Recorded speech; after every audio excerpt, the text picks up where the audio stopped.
Good morning, brothers and sisters. Quick word of encouragement for all of us. It comes from Genesis chapter 15. Now, the Lord has given us many words of encouragement that He is going to redeem us, He's going to come, He's going to show up and answer. He is answering. If you're following, He is showing up and He is doing stuff. Yes, the big shebang has not happened as yet, but God is moving, and the only way you will be aware of what He's doing is if you're connected in the Spirit. But that is not the reason for this video today. The Lord was showing me something because I asked Him a question. I said, Lord, how is it that you said that we are the inheritance of Abraham's blessing, but yet still many of us as believers do not represent this in our lives? Our lives is not in a blessed state in all areas, as you said was Abraham. And the Lord said to me, study the life of Abraham, which I am currently doing now, and God's willing, I will share the tools with you when I am finished.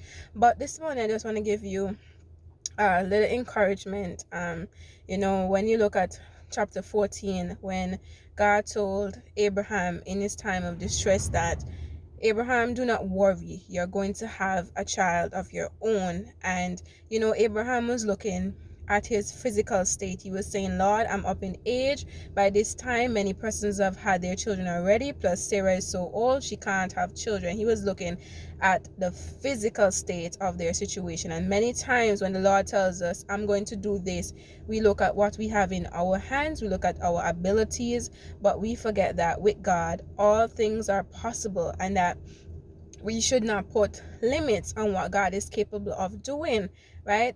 And God is so merciful and patient that He said to Abraham, I'm going to make a covenant with you. And a covenant is a lifetime agreement. I want you to be so sure that I'm going to do this thing, that I'm going to make a covenant with you.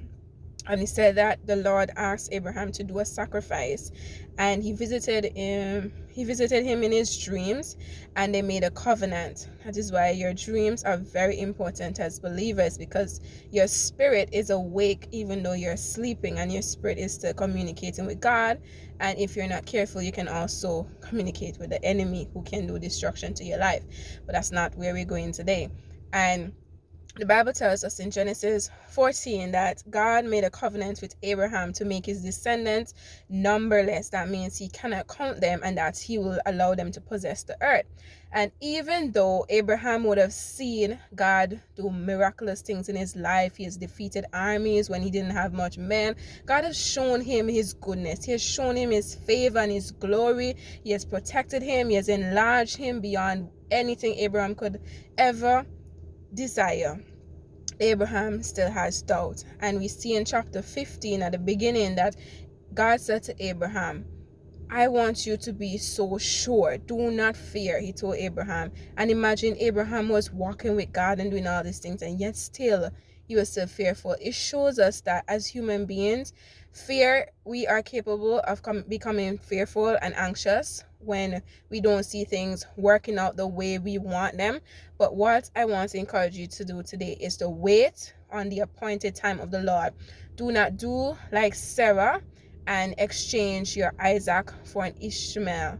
You do not want the counterfeit. You want the blessing that God has in store for you in full effect. Because when you exchange something, Esau exchanged his birthright for food, and a lot of us laugh at it, but you see, at that time Esau was only thinking about his flesh. He was only thinking about, I'm hungry and I need to eat now. He didn't understand that he was exchanging his inheritance just for a bowl of food, right? Sometimes we do things so quickly and out of need that we think we have, and in the long run it's regret. And we saw that Sarah regretted what she had done, right? She regretted what she had done. But God is a good God, and you know what He did?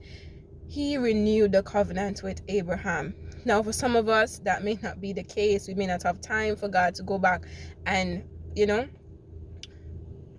undo what we have done. Yes, He can, But sometimes, we have to learn the hard way. And do not let that be your situation today. Wait on the Lord, right? God can do all things.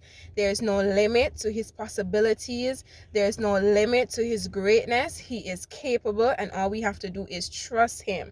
We saw that God delivered to Abraham his promise of that son of his loins, which was Isaac. And Isaac was the inherited one, the one that the blessing was upon, right? Ishmael was blessed as a descendant of Abraham, but the true blessing of the genealogy through which Jesus came from Isaac, right? So do not exchange your blessing today because you're impatient. Wait upon the Lord. God will give you a sign as a promise. He gave us the sign that he will not destroy the earth again in a sign of the rainbow. He gave us covenants and promises. And he told us, if you're not sure, if you're worried, try me. See if I will not do what I say.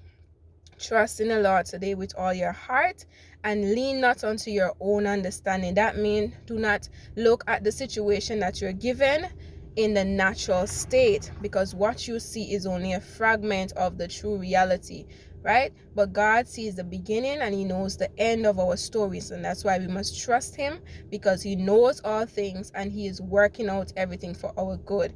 Yes, there are going to be times where you feel hopeless, where you feel lonely, where you feel like the world is crashing down upon you. There are times you're going to cry, but you must remember the vision that you're working towards and hold on to God, because he is one that answers. I hope this video was somewhat of an encouragement to you. Do not give up on what the Lord is calling you to. Do not give up on the promises that he has made to you, no matter how long it takes. Habakkuk 4:3 says, the vision may tarry, but it must come to pass, right? So wait on the Lord. If he delays, it is for your good. He's working out things to put things in place that when your lifting comes, it will be to his honor and his glory. Sometimes he has to trim some branches in us that will not bear fruit. He has to prune our edges, straighten us out, and get us ready for that level of greatness. Have a fantastic day.